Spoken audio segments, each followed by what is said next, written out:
When did I first come across Paul Robeson? I think I first came across Paul in the early 90s. I was in New York doing a production of Antony and Cleopatra, playing opposite Vanessa Redgrave, and we were talking about the idea of Renaissance. There's a Roman Renaissance, there was a European Renaissance, African Renaissance, and then we got talking about the Harlem Renaissance, and during that conversation, she mentioned Paul Robeson, and I said, I haven't heard that name before. She kind of looked at me as if I was a fish, and immediately drove me to the Paul Robeson Theatre, which is in New York, and then the next morning in my hotel room was chunky biography of Paul Robeson, and I sat for the remaining 2 weeks of my New York holiday, just devouring information on Paul Robeson, and just amazed that I'd never come across this person before, never heard of this person before. Was just amazed that this man was not celebrated, shouted from the rooftops more than he was. It was had a real major effect on me as a young actor. It's once you find out about Paul Robeson, not just the fact that he was an incredible singer, an incredible, a wonderful actor, one of the top 10 actors of his generation, black or white, the most famous black actor of his generation. The fact that he had wonderful oratory skills, the fact that he was an activist, a radio star, a classical singer, spoke reportedly 12 different languages. I was just astonished that I hadn't been educated about this man. I was astonished that this man wasn't more celebrated, wasn't an American hero. Unfortunately, I don't think history's been too kind to Paul. I think the cold, America was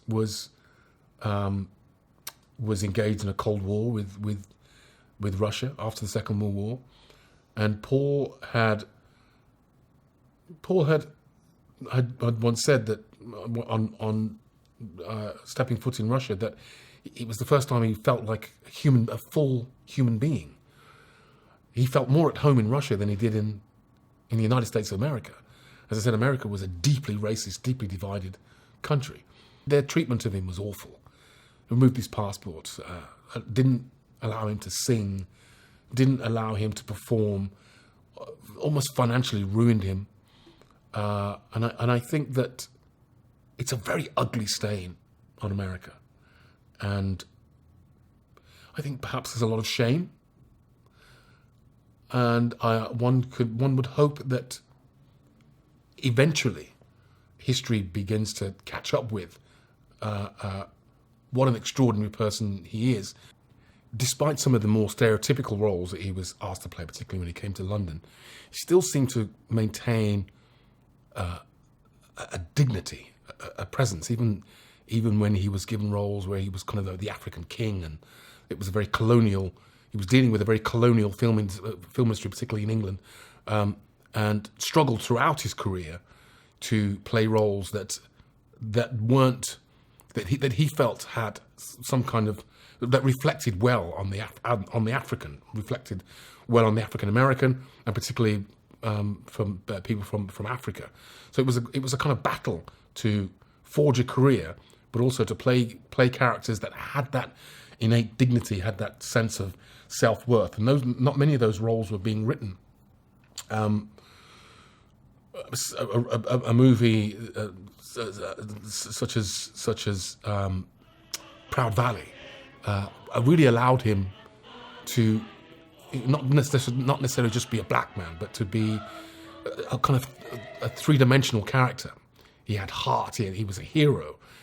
He obviously brought with him that wonderful singing voice and a wonderful idea to tie his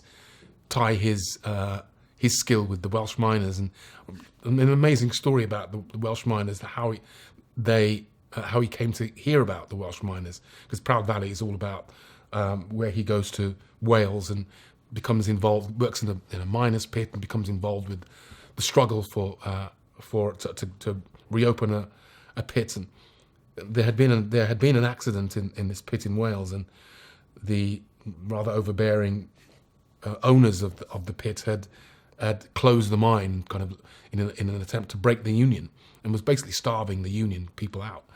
And they heard that Robeson, then they knew Robeson was very into civil rights and knew that he was an activist. And a group of miners walked from Wales to London, stood outside the theatre on Paul Robeson's opening night. And when he came out of the theatre, they broke into song.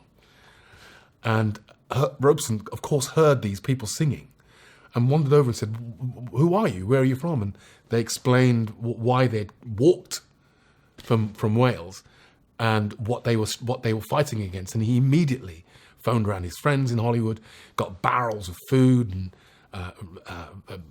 drink and supplies, and sent crates and crates and crates of supplies to these Welsh miners who were starving, on the brink of starvation, in order to kind of find solidarity with them, and then returned later, many years later, and sang with them. Of course, that was when he did the film Proud Valley. And I thought his sense of what was right, was just incredible. And I think, just going back to that film and seeing the performance that he gives, he's really able to display, as I say, that three-dimensional reality, as opposed to being, the black man.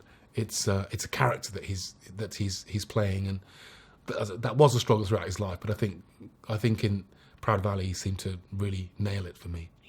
1, 2, 3, 4, 1. Lord God of Abraham, Isaac, and Israel, this day let it be known that thou art God, and that I am thy servant, Lord God of Abraham.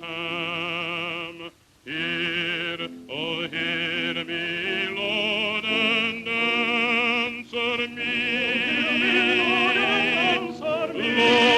God of Abraham.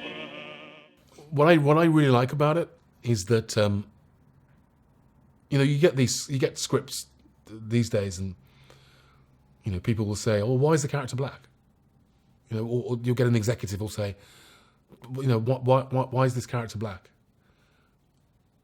And in Proud Valley, you don't. It's addressed briefly by people who find it. Why is this black person, in this, coming down this mine? And it's just dismissed, and people relate to him as a man, and he's able to show solidarity as a man. And at the end of the movie, he's a hero, and nobody kind of questions his colour. No one questions, where's this person come from? How did he get here? What is this black person doing in Wales? Those questions become irrelevant because of the power of his performance and because of just this wonderful story. It was groundbreaking at the time because he was able to, as I say, play that heroic figure and give his life at the end of the movie to save the young boy. And he is a truly heroic figure. And I think at that particular time, the black hero was a very rare thing in cinema. We were always the villains. We were always the bad people. We were always the crooks or the kind of pickaninnies. We were always the entertainment. So to have the black man as the heroic figure of the movie was truly groundbreaking, and really went against the movie convention of the day. And in a way, Paul Robeson became really the first action movie star that was able to, as I say, to demonstrate that heroic figure. There came a point in Paul's life when entertaining took second place to his activism. And the idea of entertaining an establishment which is at the same time trying to persecute him was just an anathema to him. He was done with the idea of singing showboat and entertaining white folks and entertaining the establishment. He was done with that. It was time for him to speak truth to power. Come on, David, man. Give him a lead. Back to work with no repining all through the night. When he was denied a passport. There's that wonderful story of when the telephone and communication was becoming more and more popular. They phoned Paul Robeson in America and held the phone to a speaker in a hall in Wales, which was packed to the rafters. People outside were crying because they couldn't get in. And they sang down the line. The Welsh choir sang down the line to Robeson in his home in America, and was able to, again, they wanted to give their support to him at a difficult time for him, to know that they, once, as I said, they had shown solidarity, he had shown solidarity with them. They wanted to show their solidarity with him, so they held a concert in his benefit, and sang down. And I just think that's wonderful, him listening down the phone as these 400 Welsh miners. It's just moving and touching, and I think, again, it makes such a wonderful movie to see that there he is alone, broke in his house, struggling to hang on, and people are saying, we're thinking about you, we support you. You know, again, this was a time of a deeply segregated, racist America. This was before black people had the vote. He was this black movie star, articulately conversing with the highest people in society, talking about the similarities between Negro spirituals and classical Russian literature and Russian Bach and Tchaikovsky. He was looking at links and the similarities between classical music and African music. This man was a highly intelligent, high-functioning individual, and way ahead of his time. Way ahead of his time. He was an extraordinary figure.